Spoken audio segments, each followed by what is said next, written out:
November 8th, 1942, 12:01 a.m., Richmond, California. The floodlights burn white against the black waters of San Francisco Bay. A crowd gathers at Permanente Metals Corporation Shipyard No. 2. Thousands of workers in coveralls and hard hats, their breath visible in the cold night air. They stand at the edge of the slipway, where moments ago nothing existed but bare concrete and steel rails.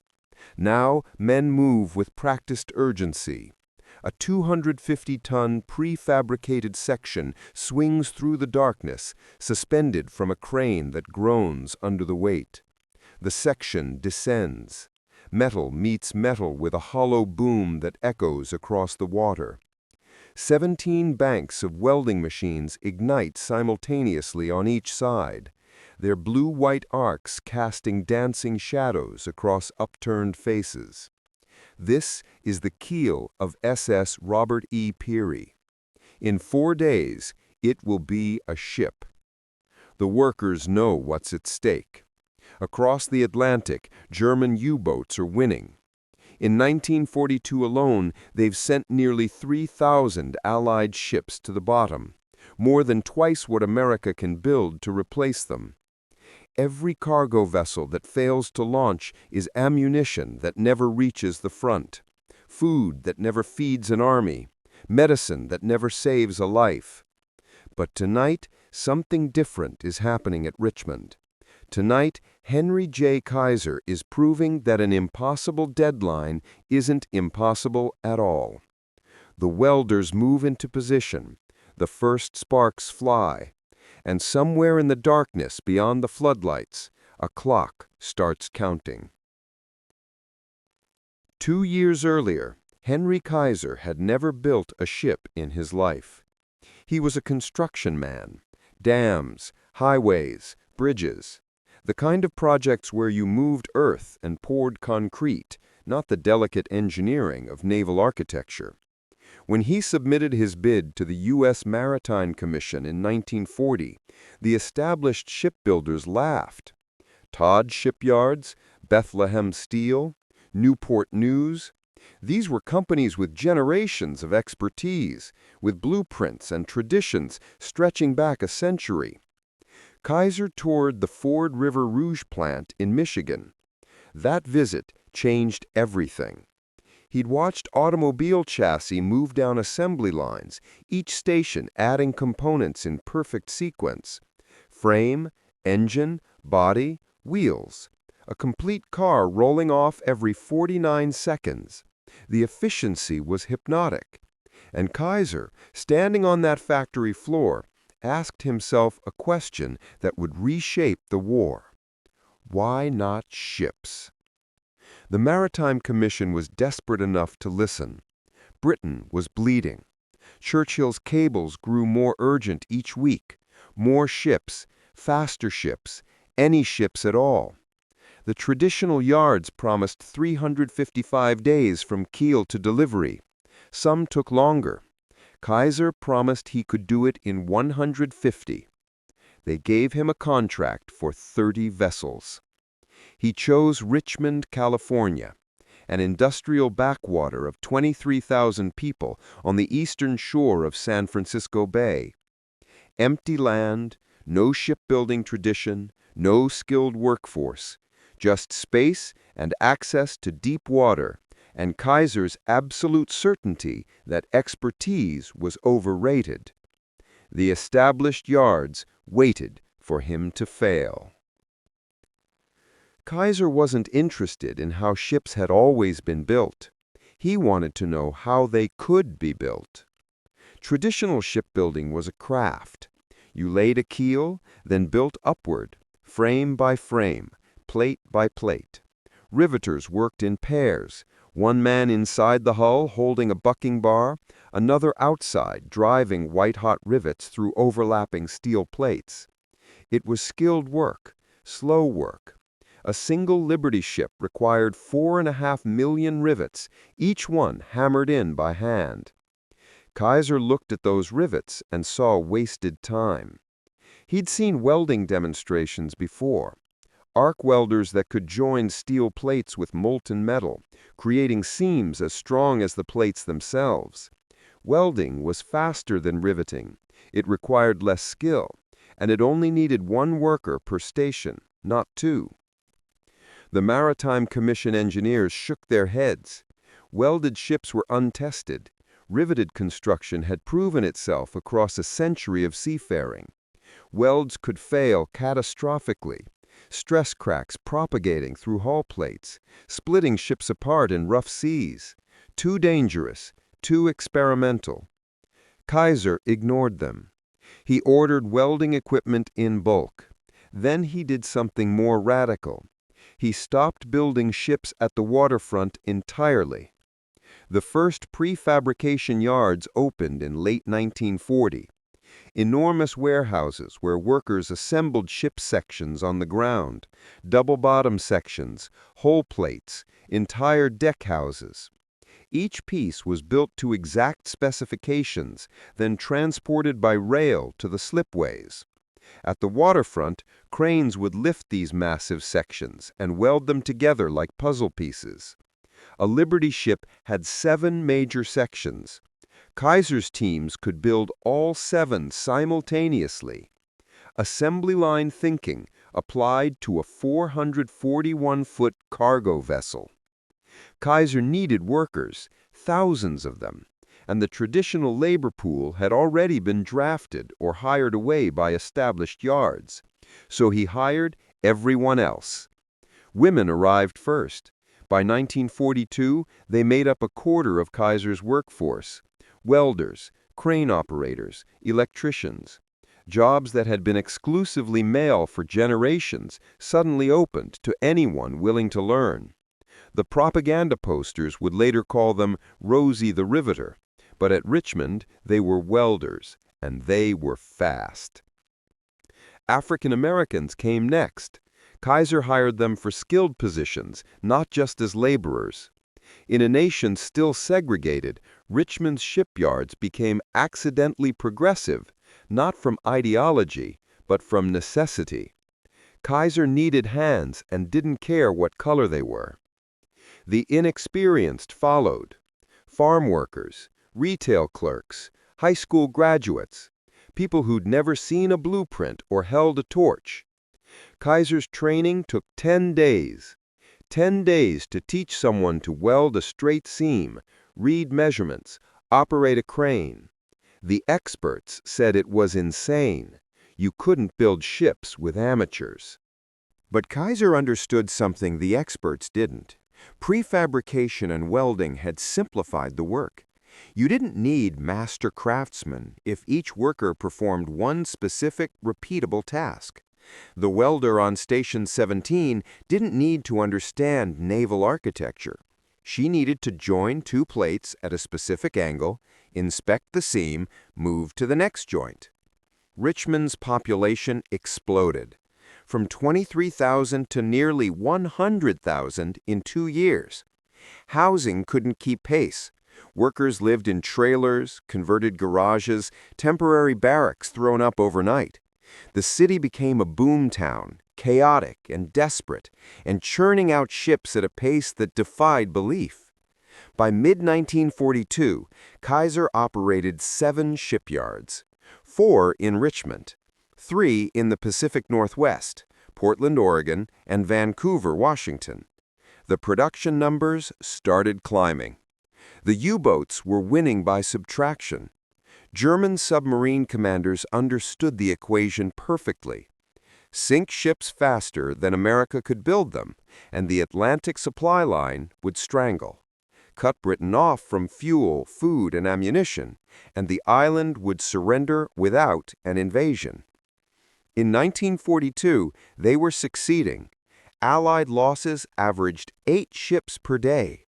The traditional American shipyards, working at full capacity, delivered 1 new Liberty ship every 8 to 12 weeks. The math was brutal and simple. Submarines destroyed vessels faster than riveted construction could replace them. Kaiser's first Liberty ship, the SS Ocean Vanguard, launched in April 1941. Construction time, 245 days. Unacceptable. He pushed his teams harder, refined the prefabrication process, expanded the welding crews, streamlined the assembly sequences. The second ship took 186 days, then 150, then 120. By September 1942, Richmond Yard No. 2 launched the SS Joseph N. Teal in 10 days. Keel laid September 13th, launched September 23rd, a record that stunned the maritime industry. But Kaiser wasn't satisfied. 10 days was impressive. 10 days wasn't impossible. The challenge went out to all 7 yards. Who could build a Liberty ship the fastest? Richmond No. 2 accepted. They'd been building ships for 2 years now.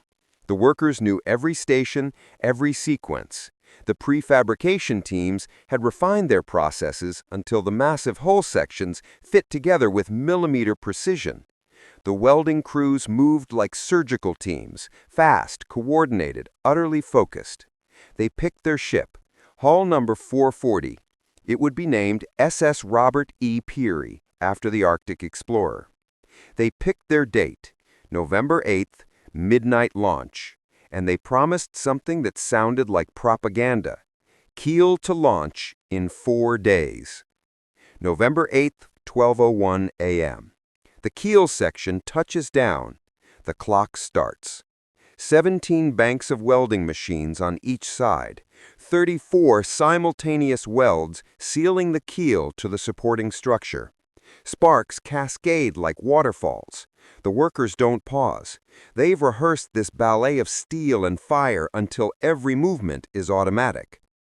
By 6 a.m., the first hull sections arrive by rail. Each piece weighs hundreds of tons, prefabricated double-bottom sections, side plates, bulkheads. The cranes lift them into position. Welders swarm over the joints. Blue-white arcs illuminate faces streaked with sweat despite the November cold. The day shift arrives at 8 a.m. They don't slow down to transition. The night crew briefs them while still working. Here's where we are, here's what's next. Tools change hands without the machine stopping. The welds continue. 12 hours in, and the hull is taking shape. What would normally require weeks of careful plate-by-plate construction now rises in massive pre-assembled sections.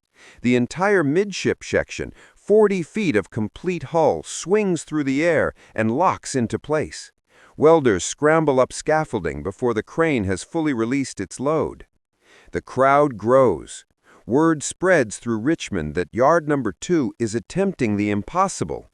Workers from other shifts arrive to watch. Families come, reporters, Maritime Commission officials who still don't quite believe what they're seeing. November 9th, the superstructure rises. Deck houses that were built complete in the prefab yards now settle onto the hull. Piping, electrical conduits, ventilation systems, all pre-installed. The workers aren't building from scratch, they're assembling. 60 hours in, and the ship has a silhouette. The pace never slows. 3 shifts working around the clock, but the transitions blur together. Some workers volunteer for double shifts. The welding machines run so hot they need constant cooling. Backup equipment stands ready. November 11th, 72 hours since the keel touched concrete. The SS Robert E. Peary looks like a ship now. Hull complete, superstructure in place, masts rising against the dawn sky. But looking like a ship isn't enough. It has to be a ship, seaworthy, functional, ready to carry 10,000 tons of cargo across submarine-infested waters. The detail work accelerates. Electricians wire the bridge systems, plumbers connect the fresh water lines, engine fitters bolt down the massive steam turbine that will drive the propeller. Each team works with desperate focus, aware that dozens of other teams depend on them finishing first.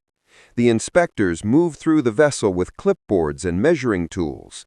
They check welds for cracks, test pipe joints for leaks, verify that electrical systems meet specifications. This is where corner cutting would show itself, in failed inspections, in systems that don't work, in a ship that can't actually sail. Everything passes. November 12, 1942, 3:27 p.m. The crowd at the slipway has swelled to thousands. They pack the viewing stands, line the rails, cluster anywhere with a view of slipway number 1. News cameras roll, radio reporters speak into microphones, their voices carrying across the bay.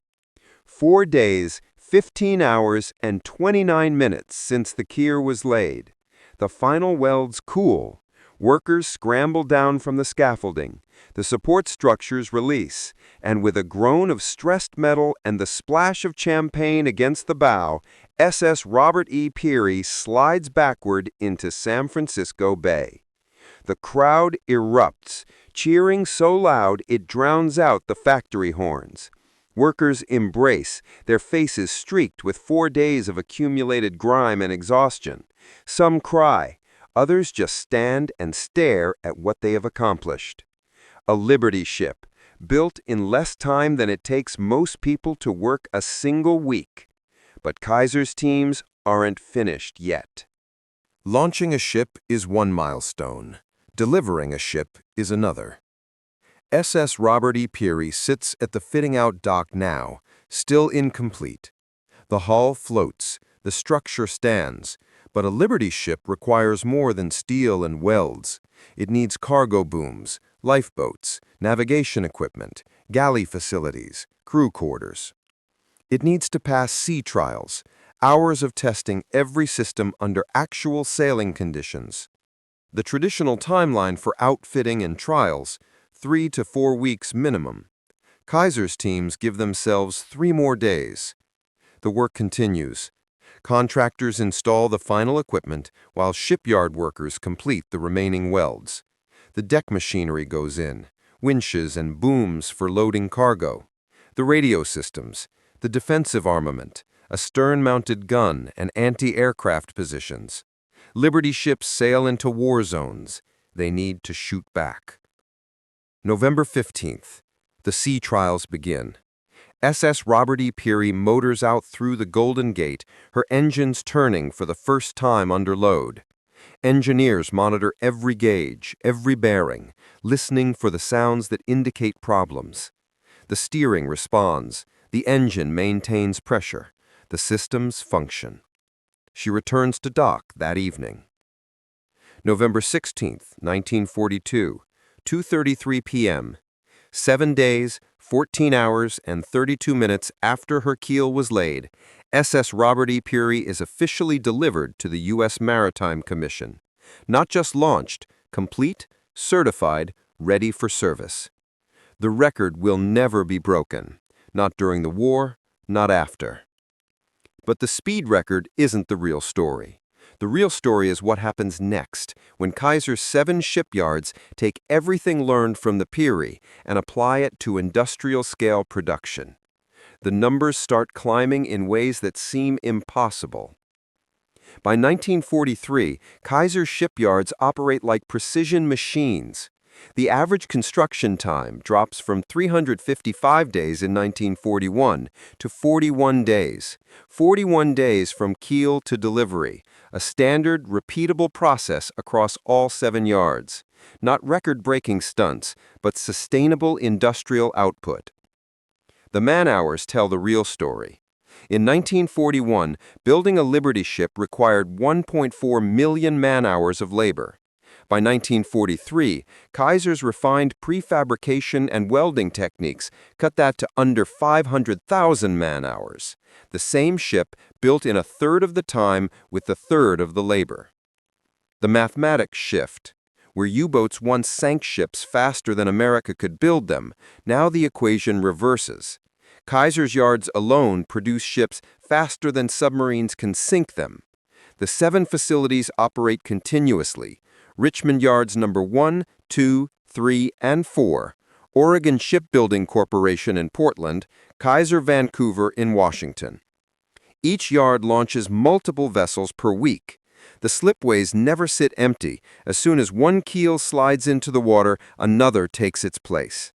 By war's end, Kaiser Shipyards will deliver 1,490 vessels: Liberty ships, Victory ships, troop transports, tankers. 27% of the entire U.S. Maritime Commission's total wartime production comes from Kaiser's 7 yards. The established shipbuilders, Todd, Bethlehem, and Newport News, ultimately adopt Kaiser's methods. Prefabrication becomes standard. Welding replaces riveting across the industry. The techniques that seemed radical in 1940 become conventional wisdom by 1944. But numbers don't capture what really changed. The transformation wasn't just mechanical, it was human. Richmond's population stabilized near 100,000, a city built on shipbuilding, where women worked skilled trades, where African Americans held positions denied them elsewhere, where teenagers fresh from high school operated 100-ton cranes. The war would end, but these changes wouldn't fully reverse. Kaiser understood something beyond ships and schedules. He understood that workers who risked their lives building vessels deserved more than wages. The shipyard medical program started as practical necessity. Injuries were common: burns from welding torches, crushed limbs from falling steel, the constant industrial accidents of massive-scale construction. Kaiser hired doctors, built clinics, created a prepaid healthcare system where workers paid a small fee for comprehensive coverage. After the war, that system would become Kaiser Permanente, one of America's largest healthcare organizations. Born from shipyard necessity, evolved into something that outlasted the yards themselves. But in 1942, the healthcare was just one piece of a larger transformation. Kaiser had proven that expertise could be taught, that traditional methods weren't sacred, that impossible timelines became possible when you questioned every assumption. The SS Robert E. Peary sailed throughout the war. She survived submarine attacks, carried cargo to North Africa and Europe, endured Atlantic storms that would have tested vessels built far more slowly. The welded hull held. The prefabricated sections never failed. The 4-day ship proved as seaworthy as vessels that took 8 months. She was scrapped in 1963, 21 years after her launch, a respectable lifespan for a cargo vessel designed with wartime urgency. By then, the Liberty ships were already legend.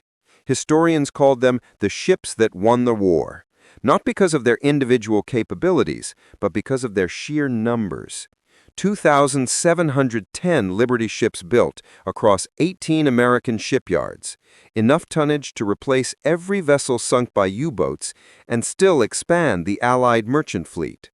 Kaiser's innovation made that possible. One construction man who'd never built a ship, who visited a car factory and asked a simple question: why not? The title construction worker undersells what Henry Kaiser was, but it captures what he represented. He wasn't a naval architect, wasn't a maritime engineer, wasn't part of the established shipbuilding aristocracy with their century of tradition and expertise. He was an outsider who built dams and highways, who understood concrete and earth moving, but not the supposed mysteries of hull design and naval construction. That outsider perspective was his advantage. The established yards saw shipbuilding as a craft, something refined over generations, requiring specific expertise, resistant to radical change. Kaiser saw shipbuilding as a problem in industrial engineering, and industrial engineering problems had solutions. Prefabrication wasn't his invention. Welding wasn't his invention. Assembly line manufacturing wasn't his invention. What Kaiser invented was the willingness to combine them all, to ignore the experts who said it couldn't work, to treat tradition as obstacle rather than guide. The insane idea wasn't any single innovation. It was the audacity to believe that ships could be built like cars, that amateurs could do work reserved for experts, that 4 days was possible when everyone knew it required 8 months. And he was right. The 4-day record was theater, a demonstration designed to prove a point, to show what the refined process could achieve under ideal conditions. But the real victory was the 41-day average, sustained across years, repeated 1,490 times in Kaiser's yards alone. That's what changed the war. Not one fast ship, but an industrial system that made fast ships routine. The German Naval Command noticed the numbers first. U-boat captains radioed back sinking reports. 3 freighters torpedoed, 4 more sent to the bottom, a tanker burning on the horizon. Victories that should have been tightening the noose around Britain. But the Atlantic convoys kept growing larger, not smaller. The intelligence reports seemed impossible. American shipyards launching multiple vessels per day. Production figures that exceeded losses by factors of 2, then 3, then 5. The Kriegsmarine analysts checked and rechecked their mathematics, certain the numbers represented Allied propaganda. They weren't propaganda. By 1943, Kaiser's yards alone produced ships faster than the entire U-boat fleet could sink them. When you added the other American shipyards, all now adopting Kaiser's methods, the equation became hopeless for Germany. The Atlantic was filling with more targets than torpedoes could possibly destroy. Admiral Karl Dönitz, commander of the U-boat fleet, wrote in his war diary, "The enemy builds ships faster than we can sink them." It was an admission of strategic defeat typed months before Germany would officially acknowledge it. The Liberty ships sailed in convoys now, dozens at a time, escorted by destroyers and aircraft. They carried tanks to Britain, ammunition to North Africa, food to the Soviet Union. Each ship represented 10,000 tons of cargo that wouldn't have existed without Kaiser's assembly line revolution. Some still sank. U-boats continued hunting, but the mathematics had shifted irreversibly. For every Liberty ship torpedoed, 3 more launched. The supply line across the Atlantic became unbreakable not because it was invulnerable, but because it could absorb losses and still expand. The construction workers' idea, build ships like cars, had broken the U-boat blockade. Her name was Wendy the Welder in the newsreels, but at Richmond Yard No. 2, she was just Station 47, Hull Section Assembly. 22 years old, 3 weeks of training. She'd been retail in Oakland before the war, folding clothes and managing inventory. Now she welded steel plates that would cross the Atlantic carrying ammunition to soldiers she'd never meet. The torch in her hands weighed 15 pounds. The protective mask filtered her view to a narrow window of blue-white arc and molten metal. 8 hours per shift, 5 or 6 days a week, she joined plates at precise angles, checked her work with calipers, and moved to the next joint. Her welds held. They held through Atlantic storms and torpedo near misses and the constant stress of cargo holds loaded past capacity. The engineering textbooks said welding was too unreliable for ship hulls, but Station 47's welds and 10,000 others like hers proved the textbooks wrong. She was one of 25,000 workers at Richmond during peak production. Most were like her, people who'd never seen a shipyard before 1941, who learned their trades in days instead of years, who accomplished things the experts said required expertise they didn't possess. The man operating Crane 12 had been a fruit picker in California's Central Valley. The woman managing Hull inventory had taught elementary school. The teenager driving the forklift that moved steel plates was 17, too young for military service, but old enough to move 20 tons of metal with practiced precision. They worked under floodlights when shifts ran past sunset. They worked through winter rain that turned the yards into rivers of mud and metal. They worked knowing that every ship they built carried someone's son or brother across an ocean where submarines waited. The accidents didn't make the newsreels. An arc welder on the night shift, exhausted after 16 hours voluntary overtime, misjudges a step on wet scaffolding. The fall is 30 feet onto concrete. The shipyard doctor does what he can, but spinal injuries in 1943 offer few good outcomes. A crane operator miscalculates a lift. A 10-ton hull section swings wide, catches two workers who don't hear the warning shouts over the constant industrial roar. One survives with crushed ribs, the other does not survive at all. The burn ward at Kaiser's medical facility treats dozens per week. Welding torches that slip, molten metal that splashes, electrical shorts that arc through wet steel. Most burns are minor, painful but treatable. Some aren't minor. The production numbers that astounded the world came with a price paid by people whose names never appeared in the history books. The speed that won the war was built on 12-hour shifts, 6-day weeks, constant pressure to move faster, weld quicker, take fewer breaks. Kaiser's medical program helped. The prepaid healthcare meant injured workers received treatment immediately, without worrying about crushing bills. The safety inspections were real, genuine attempts to reduce accidents through better procedures and equipment. But fundamentally, you couldn't launch a ship every few days without pushing people to their absolute limits. The workers understood. They'd read about the ships sinking in the Atlantic, the soldiers dying because supplies didn't arrive, the strategic reality that every day of delay cost lives elsewhere. The pressure wasn't just from management, it came from knowing that somewhere across the ocean, someone needed what they were building. So they worked the extra shifts, took the risks, pushed through exhaustion, and the ships kept launching. November 12, 1942, 3:27 p.m., the moment SS Robert E. Peary slides into San Francisco Bay. The crowd's roar echoes across the water, but Henry Kaiser stands quietly at the edge of the slipway, watching the ship settle into her new element. He's 59 years old, and he's just proven that everything the maritime industry believed about shipbuilding was wrong. 4 days, 15 hours, 29 minutes. The reporters surge forward with questions. How did you do it? Can you repeat it? What does this mean for the war effort? Kaiser's answer is characteristically direct. We'll build them faster. He means it.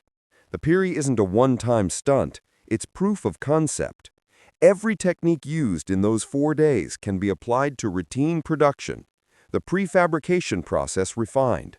The welding sequences optimized. The worker training improved.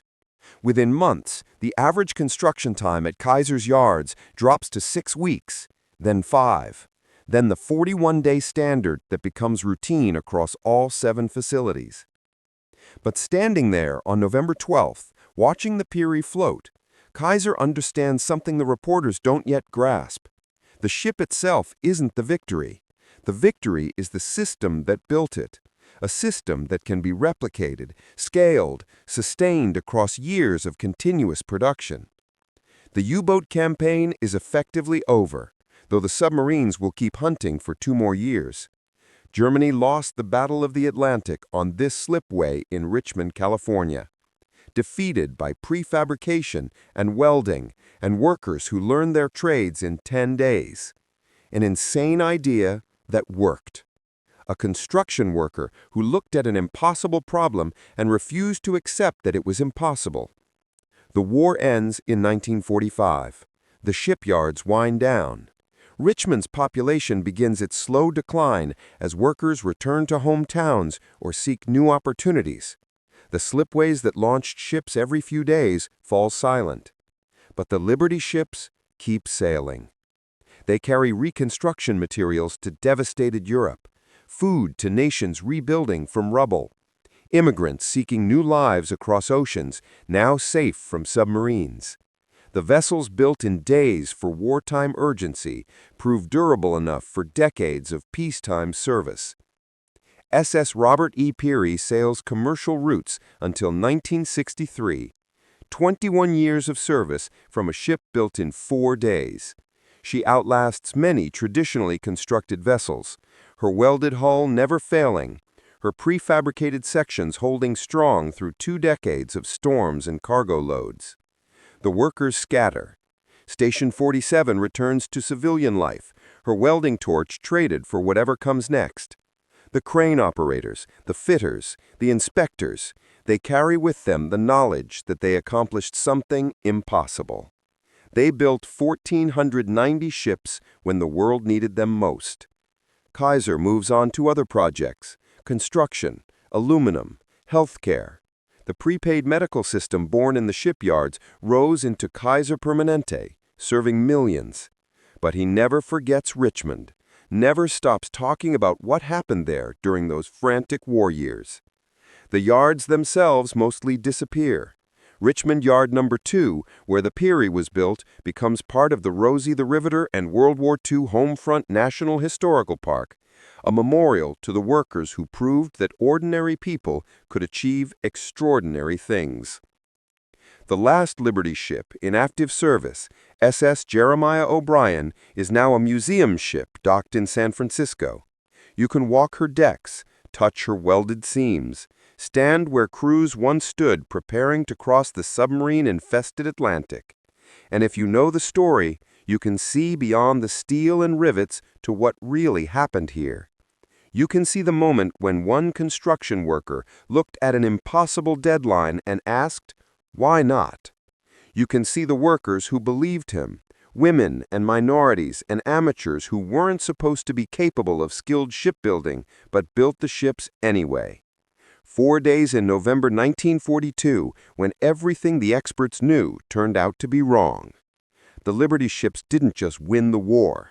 They proved that innovation beats tradition, that speed comes from questioning every assumption, that impossible is just a word people use before someone shows them otherwise. Henry Kaiser showed them otherwise, and the world changed.